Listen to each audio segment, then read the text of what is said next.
or the Jazz or something. He probably would though. I mean, we see it with Bo. It's like kind of the same situation. Bo getting minutes. He playing decent. He been playing decent. I ain't gonna say he playing like these development. These smaller market teams should be used for development. These are development teams, and I think that's the biggest. They got no shot at a championship. So they might as well just develop players. but I ain't gonna hold you though. Like they the best. Those some of the best places to go. Like if Cam go to the Mavericks, I think he may play a little bit more. But those are the best. You go to a team like that, they actually give you a shot. They give you a chance. They invest in you and they protect you from the camera too. If Jonathan Isaac played for the Lakers, bro. Jonathan Isaac ain't played since the bubble. You think if he would have played if he was rehabbing with the Lakers, what they would have said about him, bro? You got a point. I never thought about it that way. Bro, those are some of the best places to go. They take the fucking heat, the lights off you. They let you do your thing. They let you make mistakes. They keep you out there. If you go to the Spurs and you make too many mistakes, you're not even gonna play that much. Like, because the Spurs have a standard. You know, they bring you along, but it's like so harshly. But man, they need to start worrying about that. They need to go man, I want to go to OKC, man. I want to go to, man, you better go somewhere where they're going to actually give you time on the court. No, man, Rich Paul need to do his thing and get to talking to these people. Man, Rich Paul be trying to get them paid. He don't give a No, he just want the money. He don't care about the development of his players for real. Because if so, you would have shopped them around to them smaller market teams instead of sending them to New York where the lights shine bright. Yeah, that's a lot of pressure. There's a lot of pressure being there. But I don't know. I guess they thought, with him being up there with RJ, you got that Duke chemistry. You gonna, what I'm saying, you're gonna see a couple oops and he don't even see the flow. I don't think that's his fault though. I don't think that's his fault. I really don't. I think it's just Tom Thibodeau. He just don't mess with him. Me personally, I just think he don't mess with him. I mean, that's a big problem too. When the coaches disagree with management, who should be making the line? I mean, but the coach has the discretion who's going to be out there versus who you have on paper.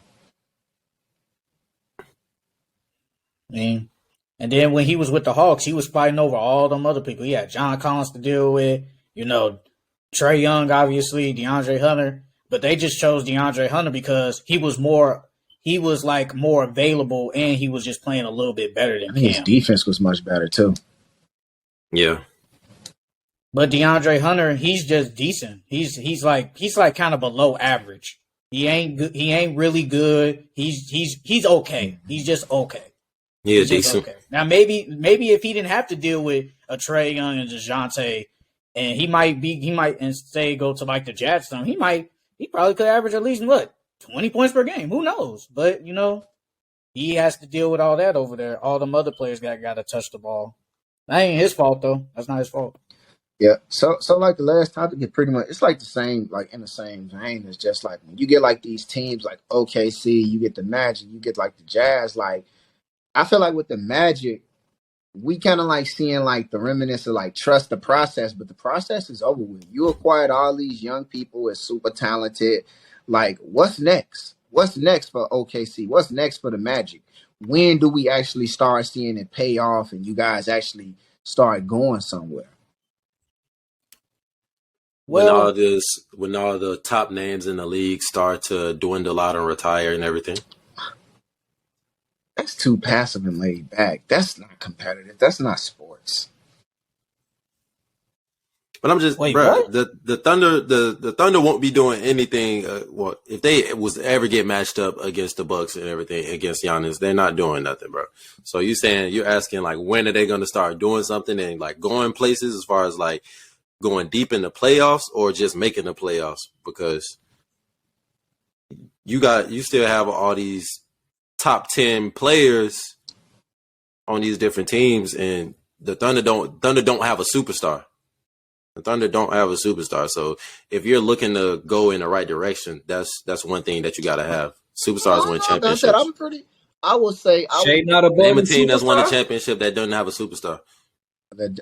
Yeah, you can't say that, but I would say you don't think Shea is a budding superstar? Is probably scratching that superstardom. And right now, so the Jazz are 23-25. they'll like 2 games out from the play-in. The Jazz are gonna drop, I believe. I believe if you put the Thunder against like maybe even the Clippers, or you put them against like one of these teams, the Suns, the Warriors, the Timberwolves, Clippers, like even Trailblazers in that play-in, I think it's a pick 'em because you have to really worry about a superstar scratching that stardom and wanting it so bad to be in the play. Like, I mean, I don't know. Shea Gilgeous-Alexander, I think he could be. I would not be surprised if I see them win a 1v1 play-in spot and go to the playoff and be a first-round bounce. I think for them it depends. No, I can see that happening. If they face the Clippers, they're not beating the Clippers. It won't happen, bro. No. Now, could they get a game at their crib? Yes, I think they could get a game, but they're not beating the Clippers. But they have gotten better though. Yeah, for sure. Definitely they're moving in the right direction because Shea Gilgeous, he's on the cusp of being a superstar. Like he's about to be like probably next year. And if he does like the same thing with Jason, even though I thought he was a superstar even before this year. I was like, man, he's a superstar. But if he balls out next year, they're gonna be like, yeah, he's a superstar in this league. I feel like they on the cusp, but I mean they're not gonna give none of these teams, like none of these good teams. Maybe the only team because in the play-in, maybe the Timberwolves. I think they could give them some go. But if Cat comes back, they not beating them, bro. They not because they don't got the bigs. Shea averaging almost 31 points. Shea averaging 31 points, 5 rebounds, about 5 assists with 1 steal and 1 block. Like, like that is Shy doing this thing. I'm not taking away nothing from Shy doing this thing. Shea balling out. Josh Giddey be stepping up. I like Dortz. I like Trey Man. He be holding it down. What's the name? Paleski? That's how you say his name? Paleski? Yeah, Pokusevsky. Something like that. You know what I'm saying? Like he do his thing out there. The Thunder's definitely moving in the right direction. This what I'm gonna say to you. When you said they gotta wait for somebody else to retire and move along, I don't think that's the case. I think the real case is like I think about Donovan Mitchell when he put out that MVP Paul George and he put out Russell Westbrook. They gotta do something. They gotta once they surprise somebody in that play-in playoff spot, that right there is gonna make people say like, well, damn, it's time. They forced the hand of retirement. They're gonna force the hand to make an organization say, hey, this shit it don't work with them. Shea has to upset somebody to make another team say, hey, it don't work. Load management with Kawhi, Paul George don't work. We got to move. We got to trade one of them. We got to protect ourselves. If they can do that, upset somebody and get somebody out of here, they open up the door for themselves. Because, yeah, you get the Jazz who blew up and it opened up the door for some people. But I think, though, when Donovan Mitchell – when he put Paul George and Russell Westbrook out, they didn't sit back and wait for nobody to retire and move on. That opened up the door for them. Then we seen the Jazz be number 1, number 3, number 1, back to back to back each season. These young teams, they got to seize the opportunity. And I think right now the Magic and OKC, I think then right now OKC is probably more strikeable than the Magic, who we seen they just beat the Celtics and the Warriors like 5-1, and you got to pay attention to that because that's young talent that's hungry on your heels. I want to give the Magic I want to say they're moving in the right direction. I do, but I feel like they just all over the place, they got too many guards, they got too many forwards. Like, bro, you got a log jam, bro. You got it. What you gonna do with Markelle Fultz? What you gonna do with Cole Anthony? What you gonna do with Jalen Suggs? What you gonna do with Jonathan Isaac? Well, Paolo and friends, they gonna be there no matter what, so I ain't worried about them. But you still got a logjam. You got Wendell. You got Mo Bamba. Too many forwards, bro. Too many guards, bro. I want to say, like I said, I want to give them because I feel they're 19-29, and last year they was 22-60. They go past 22 wins. So I mean, you're gonna say, yeah, they're moving in the right direction, but they just got a logjam, bro. They got to get rid of somebody and get some decent veterans, like maybe not an Eric Gordon, but maybe like an OG or something. I'm not saying they're going to trade for him, but like an OG. What vets they got down there now? Huh? I don't think they have any vets down there now. They veteran players is Gary Harris and Terrence Ross. Those are their veterans.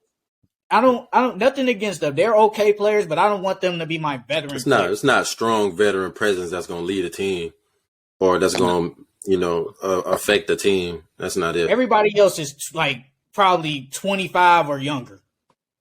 I think right now. So because they building for the long haul, probably. I think so with the because like it was like you were saying over the off season, like they got a good problem. What's their starting five right now? Everybody that's like they don't want to keep for the bench and they want to move on. Like you paid off, you got teams like, oh, you are Bobo, you actually are good. Like, you know what I'm saying? Like Franz Wagner, you're good. They right now they need to package players and get people back. Like, would I be upset if a Kyle Kuzma, if Orlando had the money to pay him? Does Kuz make them a playoff team, maybe a first round? Now let's say you package somebody else and you get somebody else that maybe you get a Tobias Harris that want to go back, and maybe you get you get Tobias coming off the bench, and you get somebody that get to help develop Pablo Game. Now you get Markel Folk who actually get to show up because he got his shot back, and he can distribute the ball and play defense. So it's like right now they have the best chance to package things and get players back that they want. Could they possibly go after a Paul George? Maybe the Clippers aren't ready to move on and keep trying with them, but they have the pieces that organizations need for the future. They have it. Yeah, they need better guard play for the long haul. They need better guard play. Let's say they. I don't want nothing against Markel is playing decent. He's playing okay. He's still inconsistent. He has his games, but he's still in. Cole Anthony, I feel like they don't love him. They like him, but they don't love him. But Jalen Suggs, I think they want to love him, but he get hurt so much, you can't love him. So they need better guard play, like a Fred VanVleet or something like that.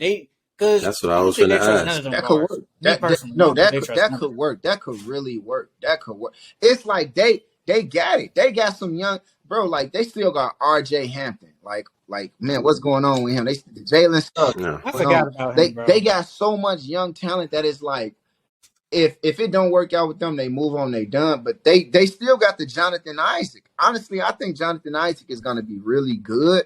I think once he really get back in the plan, he's going to be really good. Because, like, man, that dude was he was averaging, 19, 8, and, 2 blocks. Like, yeah, he was good before he got injured. He was decent. And I think that was only in his second year. Like, the dude. But since then, it's changed. You drafted Franz. You traded for Wendell. You got Paolo now. It's a log jam, bro. All of them players are not going to be there, bro. Because that means all of them are low-key, all of them are still on, their rookie deals. You're not going to pay everybody. It just won't happen. So you're going to have to trade some of them. You're going to have to trade some. The only key pieces to that team is probably Wendell, Paolo, and Franz. They're the only Jonathan is a part of that too. I don't know. I don't think, but I mean, he might have to come off the bench because I don't want Franz to play the 2 guard. I don't want him to play that. He really good. He's good, but I don't want him to play 2 though. I don't want him to play the 2 though. Man, if they be garbage, they're not gonna be in the sweepstakes because they better than what we thought. So they won't get him. Now if they was in the last at the bottom to right get now. Scoot, they would draft Scoot, bro. They would draft Scoot Henderson. But they need better guard play. You never know what You never know what this draft come down to. Yeah, but if they get the first, I mean, obviously they're gonna pick Wembanyama, but let's say they get second pick, bro. They don't care about that guard, all them guards, bro. They're gonna get Scoot, bro, and he will make them way better. I mean, yeah, I would get Scoot and start shipping them out, shipping the other guys out. Hey, we finna put some packages together. We finna put these niggas in FedEx and get them up out of here. Wendell and Pablo, that'll be nasty. That's 30. Yeah, and I would have have Franz play the 3. 30, that's it would be wins. better. Yeah. Yeah. The team that I like that has good guard play and I think is going to be moving in the right direction soon is the team with the worst record in the league currently, the Houston Rockets. The Rockets. I love their guard play with Jalen Green and Kevin Porter Jr. No, I do like their guard play. No, they're not a perfect fit. I will admit that they're not a perfect fit, but you can't say they don't get buckets. It ain't They too many get guards buckets. that get buckets like them. No, they Jalen are. Green That's what I'm saying. iffy, Right bro. now, they bad. He gets some But in buckets, 2 but he iffy. Which one? Jalen Green, he gets some buckets, Oh, but Jalen. it's iffy. I know. Like I What you said, they mean still is young. They iffy? are a mess right I now. got Right now, but they I got got potential. Jalen Green on fantasy, bro. It just What you mean is iffy though? He's What do you selfish. mean? His But shots are look at selfish, their but pieces he can though. score. Yeah, Yeah, you they score. can score. So scoring ain't the problem. It's just they're young and they don't play defense like that. But they have good guards that can get buckets. You got Sengun, who's an ascended big man who has been playing better and better as they put the ball in his hands more. I do that boy like getting Jabari Smith. He's been a posterized. little inconsistent recently, but he's still a solid rookie. I like Terry Eason, the other rookie for it. I like Jay Sean Tate. I like some of the pieces they Hey, get. so You like Josh Give Christopher? it 2 years. I think they'll I be said fine. this. I said You this. like Josh Chris? Hold on. I said the same thing That's what off the. I said this to Sheldon. Like with the match, I was like, I think it's time for them to get like a Billy Donovan coach. Do you think it come down to coaching and veteran with the Rockets? No, it's not just the coaching and the veterans. It's just their mentality. And like I say, Jalen Green and Kevin Porter aren't the best fit together, so they may have to end up trading one of them at some point. I think they keep Jalen Green. They're gonna trade Kevin Jalen Porter, Green bro. over Kevin Porter. No, it's just they need probably a veteran presence a little bit more because Eric Gordon, I mean, he can only do so much. Like I said, he's probably gonna get up out of He there. be looking so blue. Yeah, he do. So yeah, it's just a commit. If you want to bring in a new coach who has a more committed effort on the defensive end, I think they'll be solid in another 2 years. This year, no. Next year, no. I think the year after that, I think they'll start to make When some they progress. 25, 26. I like Steven Silas, man. I like Steven Silas, man, because he only went there because he thought he was gonna play with Westbrook and James Harden. And, you know, they bounced on him. That ain't his fault. But it's like, I mean, he can only do so much, bro. Yeah, you could coach him, but it's like, bro, that team just so bad. Yeah, you got Kevin Porter and Jalen Green. Kevin Porter, bro, he's a 2 guard but plays point. They got him playing point, so he's not even a true point guard, bro. They need somebody that can get them to their spots, like a Chris Paul or something. Get them to the spot, set them up, bro. Sengun, bro. I on the other podcast on Pick a Side, they was like Sengun their best player. Then I had to think about it. I said he probably is their best player. We all thought it was probably Jalen Green, but it probably is Sengun. Sengun, he'd be the one out there diamond. He just got a triple-double the other day. He had 2 triple-doubles in like the last week, bro. He probably is their best player. So but Jokic said he was like they need to play more through him. Then somebody else said it, and then you notice his tick and they listened to him. So they was high on him last year, and that's why they traded Christian Woods. Christian Woods is probably a better offensive player than Sengun, but he's just a better player, and that's why they got rid of Christian Woods because they wanted Sengun to get way more. Where's he from? He plays so much like Jokic. Where's he from? His passing is really good. His passing is really good. He got it. Not with that line now.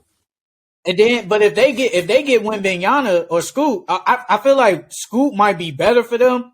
But if they get Wembanyama, I mean, you got no choice. You draft him and just figure everything out later because then you gotta have a problem because now you gotta have Jabari, Sengun, and I can't put Sengun on the bench, bro. I can't do it. So Wembanyama gonna have to start. Then you gotta put Sengun at power forward. Jabari, I don't know if he could play. You can't just slide him at the 3. He kind of big and too slow to play 3 because small forwards is gonna get right past him. He can't guard like a Paul George or a LeBron James. He can't do that. Okay. So you might have to slide him on the bench. You might, but it just depends on if they get Wembanyama.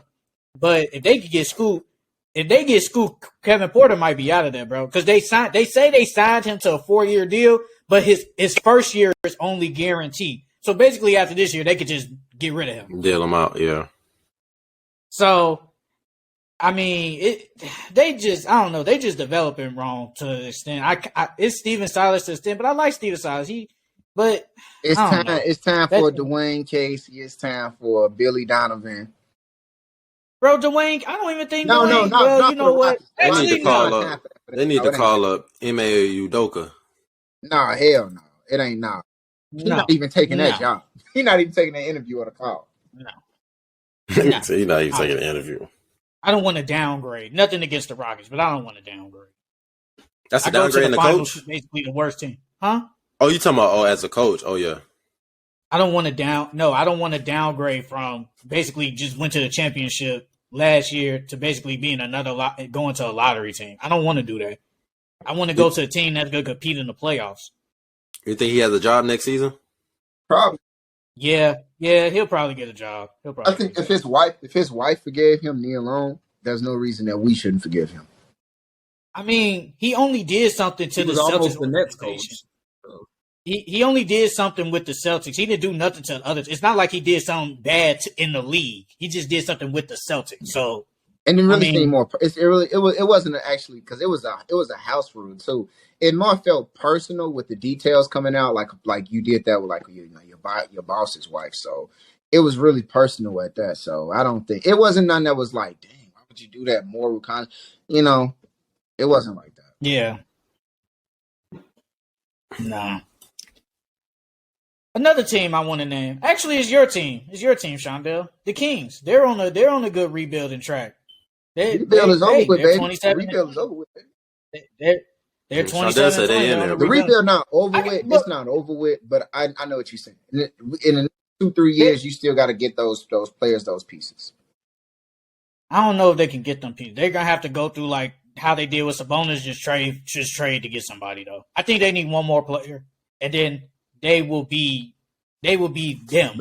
They will be them. You know, Zach. If Zach LaVine was trying to sign with the Kings, that if he didn't sign with the Bulls, it would have been the Kings.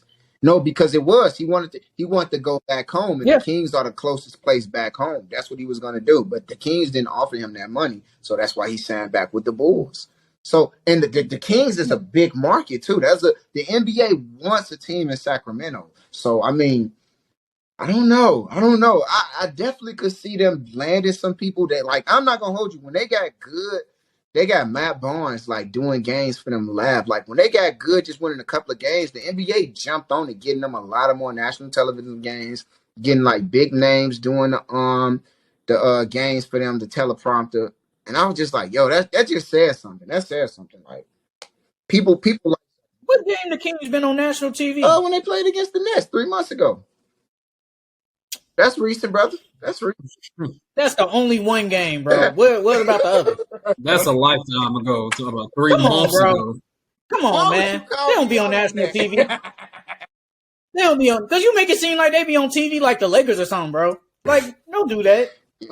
They be on League Pass like every other team, bro. Brother. And we got to search for them. They don't be on ESPN and TNT. We got League Pass. We watch. We not the casual fans, man. We watch. I watch. Yeah, we watch. Yeah, we do watch. But they don't be on national TV though. But I feel like though, like when you call it like with like the Kings trade and all, they have to keep Davion Mitchell. Like he's like that really, really good defensive guy. I don't think his offense is gonna ever get there. But I think they might Harrison Barnes, I could see him being gone. I'm not trading. Not that they're good. If they was bad, I think they would get rid of him. But he's helped them. He's helped them get to where they are now. Trade Davion Mitchell, but trade Terrence Davis and maybe a second round pick for Eric Gordon. I think Eric Gordon is an upgrade over Terrence Davis. He's just more athletic and younger. But I don't think he fits the bill to get you them instant points like an Eric Gordon can do. Mm-hmm. I think Eric Gordon would probably be a better fit. Do you go after a Cam Reddish, a Gary Trent Jr.? Gary Trent would be a good fit. I think he's coming off the bench, and that's definitely instant score, bro. He instantly takes 6 men from Malik Monk, bro. He's definitely an upgrade over Malik Monk. Definitely. I think they should. They just need bench scoring, bro. Because De'Aaron Fox, he gonna get his points. I mean, people, I don't know. I feel like De'Aaron Fox is maybe I think his assist total is down. I feel he's just not the pass. It's really Sabonis. Sabonis he's really the point guard. He's the point forward, I guess. But De'Aaron Fox. How do you think John Collins would fit on the Kings? Ooh, I don't know. A front court of John Collins and Sabonis and Harrison Barnes. Or do you think they would have to give up Harrison Barnes to get John Collins? You would have to give. They would probably have to give up Harrison Barnes. I think they'll be bigger. They'll be a bigger team to get more boards. And I think Sabonis he's gonna dime John Collins. They can be that big to big alley-oop combo. But He's gonna dime was that him. really? He'd probably be better. Remember when it was Miles Turner and Sabonis? Did that was it really nice and nasty like that with John Collins? I don't want John Collins out there next to Kevin Huerter. Cause John Collins, Kevin Huerter, Atlanta, I don't see it. I don't really see how it flows. It just sounds like a nasty combo, like Trae Young next to DeJounte Murray. It just sounds good, but it sounds nasty at the same time. It doesn't work, I don't think. Well, I think John Collins is a better athletic player than Miles Turner. Miles Turner is just a better defender than John Collins. That probably would hurt. He's just taller than him. That's it. But John Collins is definitely more athletic than Miles Turner is. Miles Turner almost 7 foot. Fucking John Collins is 6. He's 6'10". He's really undersized to be a 4. I don't even think he's 6'10". Yeah, he probably. I'm gonna hold you. I'll take a Bobby Portis. I'll take a Bobby Portis over all that. I think a Bobby Portis on the King would that'll do. That size, that shooting, that's rebounding, that's defense. A Bobby Portis, that's like he doesn't players like that don't get a lot of credit. And he gonna run the floor. He gonna run them. But if they can get Eric Gordon or something, I think that'd be a good pickup. I like that move. I'm gonna do that. Players like that add a lot to a team. I ain't gonna hold you. Maybe they need to do some overseas recruiting and get Nikola Mirotic back. Maybe if they get him, that'd do a lot too. Boy, I forgot about that thing. He was raw, bro. He went. You know why he went overseas? Because he wanted to play back home, and he still get a decent amount of money too. He'll get more in the NBA, but he wants to be back home in Turkey, I believe. It's close to the Euro League. He's from Turkey, but I think he plays in the Euro League. Yeah. Man, I forgot all about that, man. On a good team, yeah, he'd be fine. How old is he? I don't see. Nikola Mirotic, probably 27, 28. You think so? Yeah, I don't think he's 30 yet. No. But it's been a while. I think he's younger than AD, ain't he? I don't think so. Or maybe he's 31. 30. Yeah, I thought so. I thought he was in his 30s. I thought he was younger than AD. But yeah, he definitely looked like Adam Sandler. He played for Barcelona. Yep. He said he definitely looked like Adam Sandler. Dang, he been playing since 2008? Ain't no way. Oh, he was drafted in 2011 for the NBA. Yep. He played for Real Madrid. But he been playing basketball since 2008? He played for the Bulls 2014, 2018, the Pelicans. That Pelicans team with him, AD, DeMarcus Cousins, that was no joke. That was decent. Mm-hmm. DeMarcus Cousins was hurt. Then they traded for Mirotic because he got hurt.